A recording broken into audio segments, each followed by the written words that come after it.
This is BikeSocial's long-term test Ducati Monster 1200S.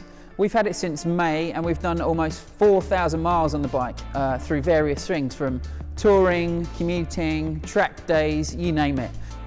So first, the riding experience. Well, this engine has got 145 horsepower. It's a V-twin and boy do you know it when you ride it. It's incredibly punchy low down in the rev range and it keeps revving to about 11,000 RPM. Not that you'll ever need those revs on the road in all honesty because it's so punchy and it's got so much torque.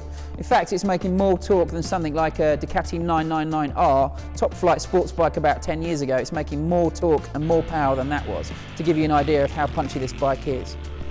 I'm not saying it's the best handling bike in the world.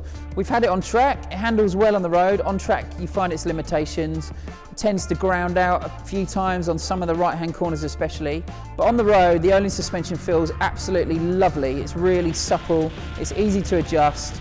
On a little bit on the firm side, but this is the sport version of the Monster. We changed the tyres from the standard Pirelli Super Corsas, which were absolutely brilliant on this bike, their original equipment, to some Bridgestone S20s. Now these speeded up the turning in for track day use, but actually on the road they're a little bit unstable.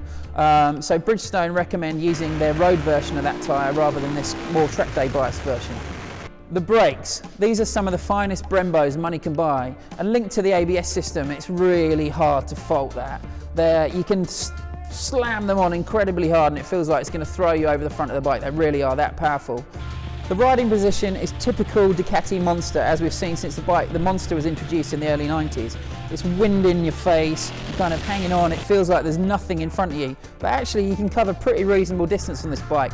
I've done around 250 miles on some days in one hit and quickly stopping for fuel, and it's actually pretty damn comfortable.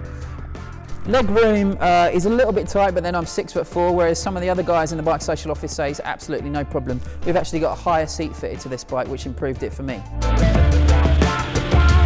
So what's our summary after 6 months of this bike?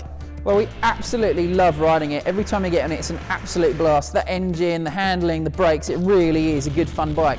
Is it true to the Monster name? Well, it's liquid cooled for a start, so maybe not, but if you're a purist, that might bother you. For me, I absolutely love this bike, and would I have it in my garage? Most certainly yes.